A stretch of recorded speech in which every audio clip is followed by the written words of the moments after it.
আসসালামু আলাইকুম, আমি কামরুল হাসান আছি লোকাল এক্সপার্টের সাথে। আজকে আমার আইপিএল এর টিমগুলোর ধারাবাহিক বিশ্লেষণে থাকবে সানরাইজার হায়দ্রাবাদের কথা। আপনারা সকলে জানেন হায়দ্রাবাদ কিন্তু গত বছর রানার্স আপ হয়েছিল আইপিএল এ। ফাইনাল ম্যাচে তারা কিন্তু কলকাতার কাছে হেরে দ্বিতীয় শিরোপা বঞ্চিত হয়। কিন্তু থ্রু আউট দ্য টুর্নামেন্ট কিন্তু তারা খুবই ভালো পারফরমেন্স করেছিল ব্যাটিং এবং বোলিং এ। বিশেষ করে ব্যাটিং এ তারা কিন্তু 250-এর উপরে তিনটায় ইনিংস খেলেন, যেখানে কিন্তু 287 রানের ইনিংস ছিল, যেটা আইপিএল এর ইতিহাসের সর্বোচ্চ রানের ইনিংস। ওইখানে কিন্তু ট্রাভিস হেড এবং একই সাথে তাদের অভিষেক শর্মারও দারুণ কন্ট্রিবিউশন ছিল থ্রু আউট দ্য টুর্নামেন্ট জুড়ে। একই সাথে হেনরি ক্লাসনেরও কিন্তু খুব ভালো ভালো ইনিংস ছিল। তারা কিন্তু এখন পর্যন্ত একবারই আইপিএল ইতিহাসে চ্যাম্পিয়ন হয়েছে, 2016 সালে সানরাইজার হায়দ্রাবাদ চ্যাম্পিয়ন হয়। ওই মৌসুমে কিন্তু আমাদের মুস্তাফিজুর রহমান হায়দ্রাবাদের হয়ে যথেষ্ট ভালো পারফরমেন্স করেছিল, এই জন্য কিন্তু আমরা 2016 সালটাকে চাইলেও বলতে পারবো না। এই মৌসুমে তারা কিন্তু স্কোয়াডটা খুব ভালোভাবে গুছিয়ে নিয়েছে। পাঁচজন প্লেয়ারকে তারা রিটেন করেছে। এখানে অবশ্যই অভিষেক শর্মা এবং ট্রাভিস হেডকে তারা রেখেছে, পাশাপাশি কিন্তু ক্লাসনও আছে। তাদের ক্যাপ্টেন প্যাট কামিন্সও রয়েছে, পাশাপাশি নীতিশ কুমার রেড্ডিও রয়েছেন।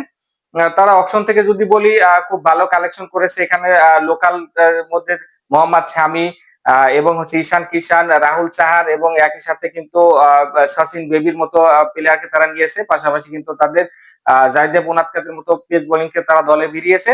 ফরেনারদের মধ্যে আমি যদি বলি, অ্যাডাম জাম্পাকে তারা নিয়েছে। পাশাপাশি কিন্তু শ্রীলঙ্কা থেকে ঈশান মালিঙ্গা এবং হচ্ছে তাদের কামিন্দো মেন্ডিসকে নিয়েছে, এবং ইংল্যান্ডের পেস বোলার ব্রাইটন কার্সকেও তারা দলে ভিড়িয়েছে।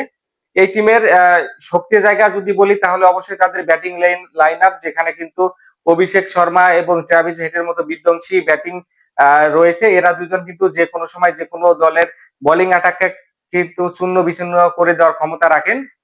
গত বছর আমরা দেখেছিলাম যে একটা ম্যাচে কিন্তু 6 ওভারে 125 রানের উপরে তারা তুলেছিল, এবং গত বছর হায়দ্রাবাদের আহ, দলীয় যে রানটা ছিল তার কিন্তু অর্ধেকের বেশি রানই করেছিল ট্রাভিস হেড এবং হচ্ছে অভিষেক শর্মা। তো এই বছরও কিন্তু হায়দ্রাবাদ এই দুজনের ব্যাটিং এর দিকে তাকিয়ে থাকবে। পাশাপাশি কিন্তু ঈশান শর্মাও রয়েছে, তিনিও কিন্তু টপ অর্ডারে খুব ভালো ব্যাটিং করে থাকেন।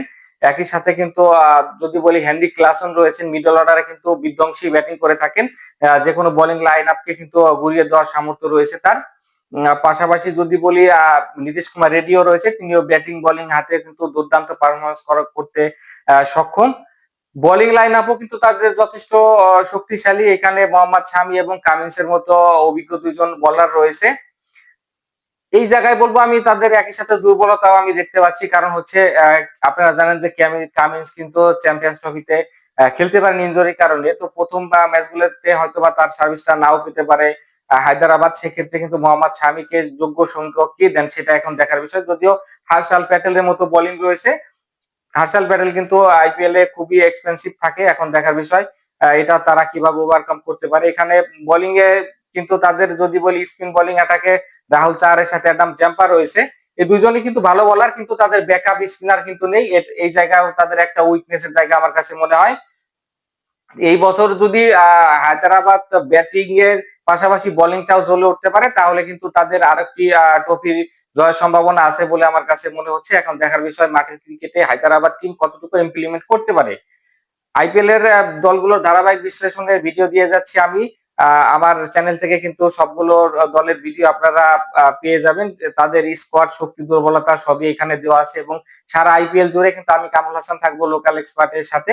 এই জন্য আর দেরি না করে লোকাল এক্সপার্ট চ্যানেলটাকে এখনই আপনারা সাবস্ক্রাইব করে রাখেন, তাহলে কিন্তু আইপিএল এর সকল খবর কিন্তু আপনারা এখানে সবার আগে পেয়ে যাবেন। সকলে ভালো থাকবেন, দেখা হবে নেক্সট ভিডিওতে। ততক্ষণ আল্লাহ হাফেজ।